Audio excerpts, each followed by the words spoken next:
talk about areas of parallelograms. So I'm hoping that most of you have seen this demonstration before. So if we have ourselves a parallelogram, actually the parallelogram can be described, or the area of the parallelogram can be described by taking and cutting off that corner there, right here.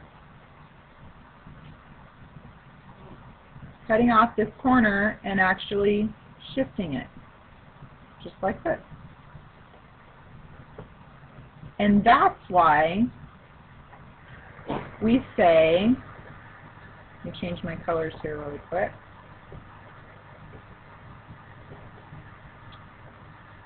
That's why we say that a parallelogram has an area of base times height.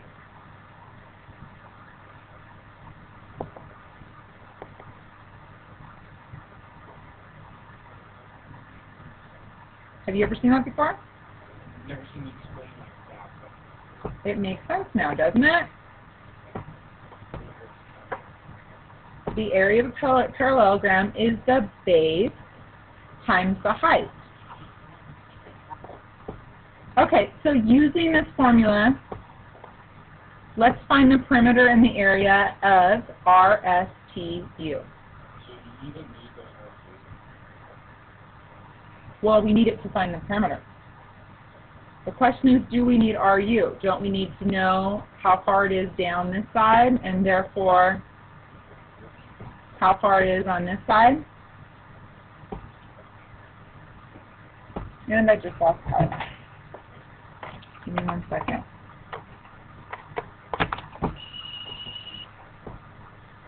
And so this side would be 32. So let's find the perimeter first. So the perimeter would be 2 24s plus 2 32s, which equals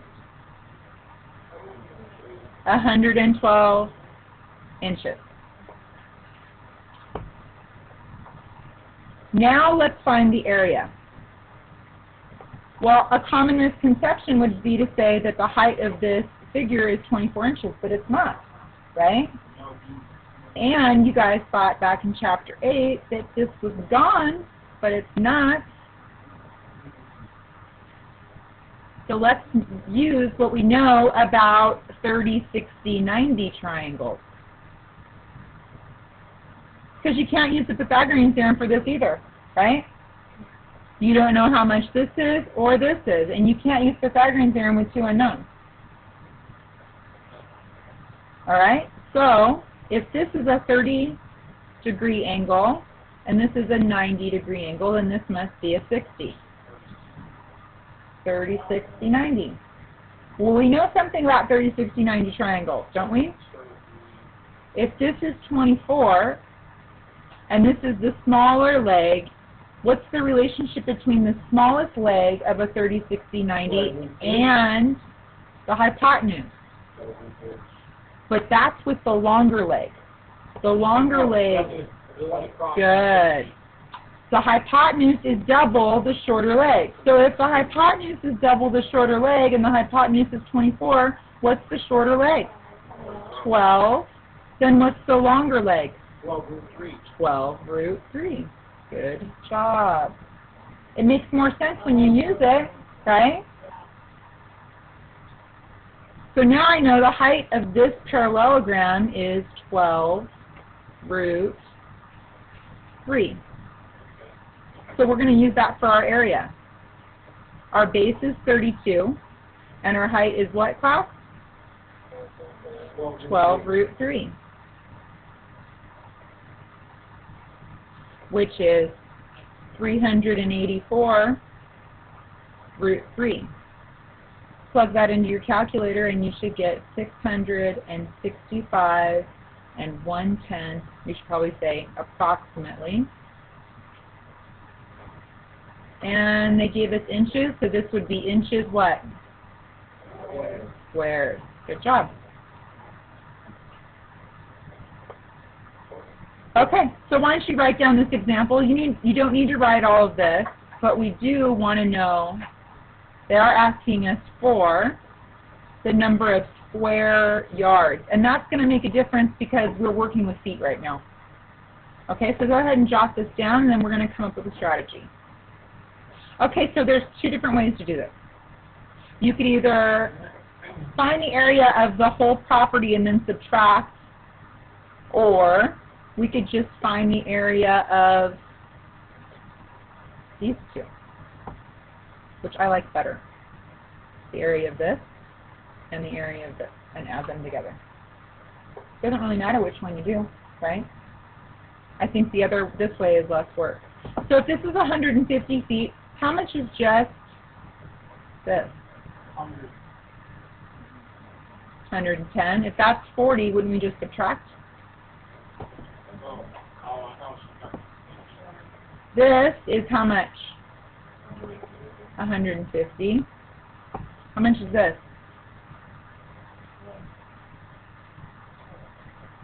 Anybody see it? 90. How'd you get 90? 150 minus 60. Good. You guys see it? Yeah. You just have to look at these different values and figure out what it is. So this square right here, so the area of this figure is going to be, what, 150 times 90 plus, that's the first figure, and the second figure is 110 times 50.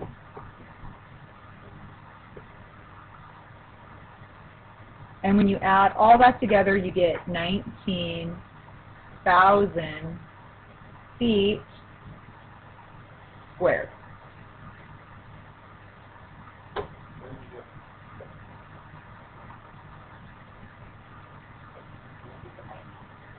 Because 150, this whole side is 150, and then I subtracted 60 right here.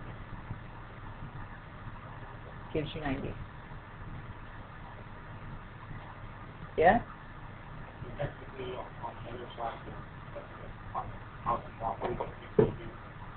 This is 60. So this is 60. Exactly. Okay, so now I've got it transferred into yards. And the reason I'm going to show you this dimension analysis is so that you don't forget you're squaring feet. If you're squaring feet, you're also squaring yards, right? So this is how you do dimension analysis. We briefly covered it in 7th grade, and then I don't think we touch it in Algebra 1.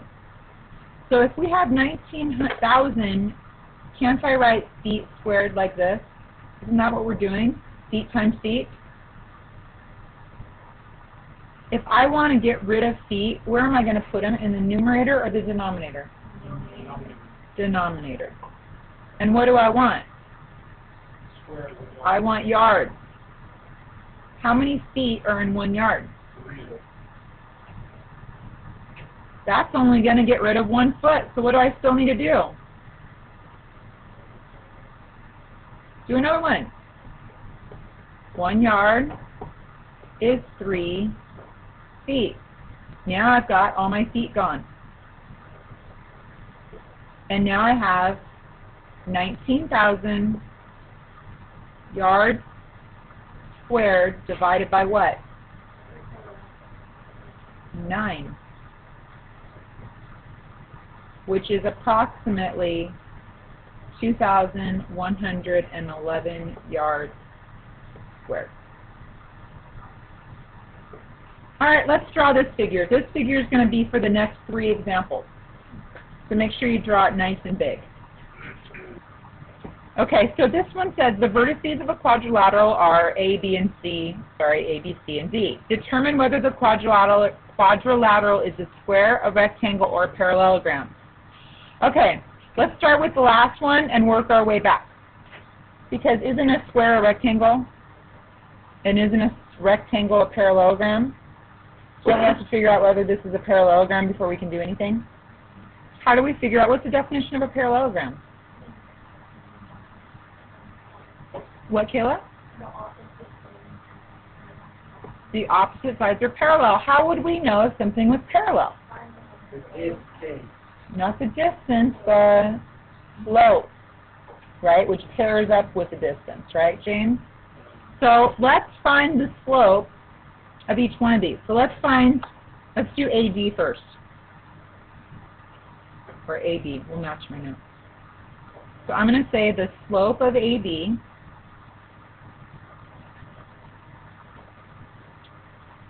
is equal to, I don't know, let's count it.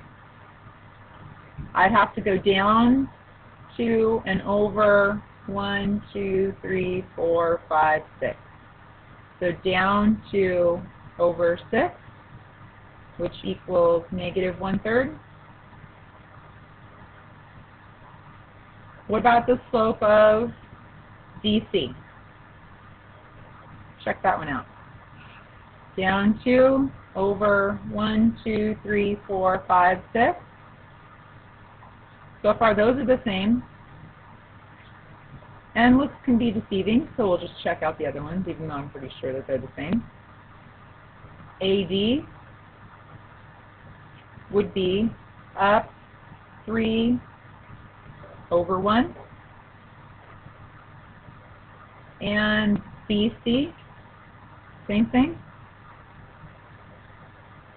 Up 3 over 1. I wrote that wrong. Up 3 over 1, up 3 over 1. Are the slopes parallel? Yes, they are. I'm sorry, the slopes are the same, therefore the opposite sides are parallel, correct? So is this a parallelogram? Yes, it is. Yes, it is. We also know, so let's say it is a let's say opposite sides parallel, therefore parallelogram.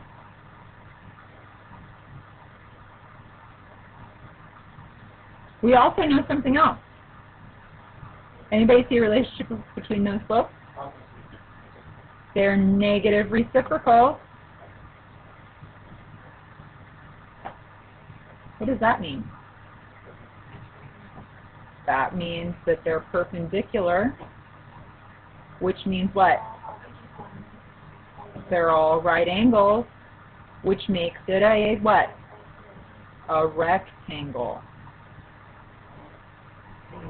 Rectangles have 90 degrees. Squares have 90 degrees, but all their sides are congruent, correct? So that's going to be our next test. Well, I'm almost there. I'm halfway there. I mean, obviously, we can see, but we still need to do this, because not all of them are going to be obvious, correct? And on a test, you're not going to get full credit unless you prove it. So, let's find the distance from A to B. And you guys notice you've got half the work already done? Don't we already know the change in x? What's the change in x? Negative 2 squared. And what's the change in y? What is it? 6 squared, which makes root 40. And if I know that AB is root 40, then DC is root 40. Let's do AD.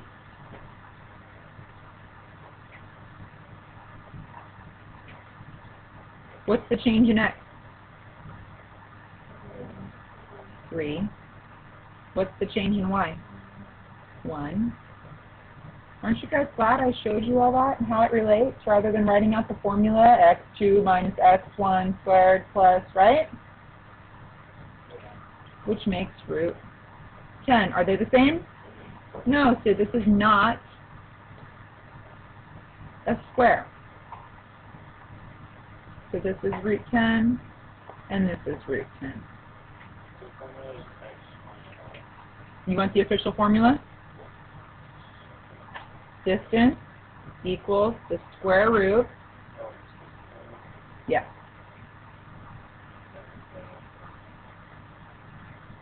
x2 minus x1 squared plus y2 minus y1 squared. which when we do the slope, isn't that what we were finding? How far it is vertically and how far it is horizontally, right? The change in x compared to the change in y. That's the definition of slope, right? The change in y divided by the change in x.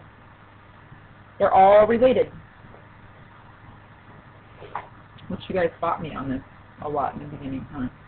And now it's much easier. Okay. So now we need to find the perimeter of our quadrilateral. We already have everything, right? Isn't this 40? And this is 40? And this is 10? And this is root 10. So wouldn't I just say my perimeter is 2 root 40s plus 2 root 10s? This is basic algebra, but let's do it slowly just so we can just brush up on our radicals. 2 times root 40 is just like saying 4 times 10 plus 2 times root 10. In order to simplify a radical, I've got to make these into squares. So isn't that 2 squared times 10 plus 2 root 10? A square and a square root are inverses, so that 2 gets kicked out of there, and so we'll have 2 times 2 root 10 plus 2 root 10, which makes 4 root 10 plus 2 root 10.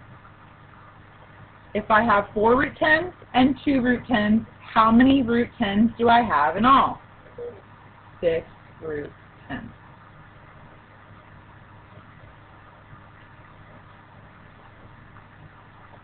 Okay, so let's finish this up.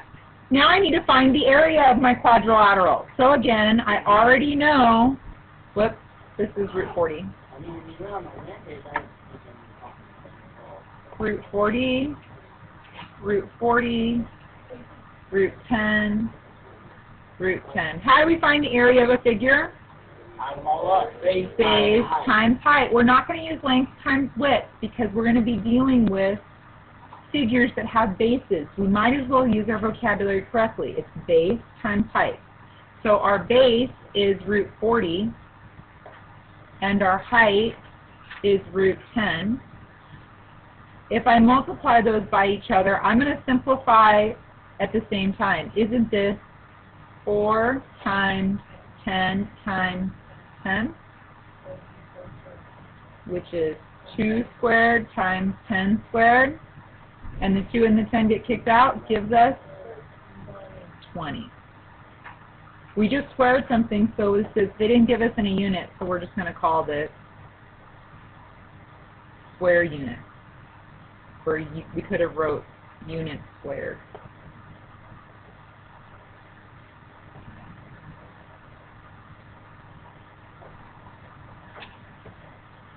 And I believe that's it. Good job, guys.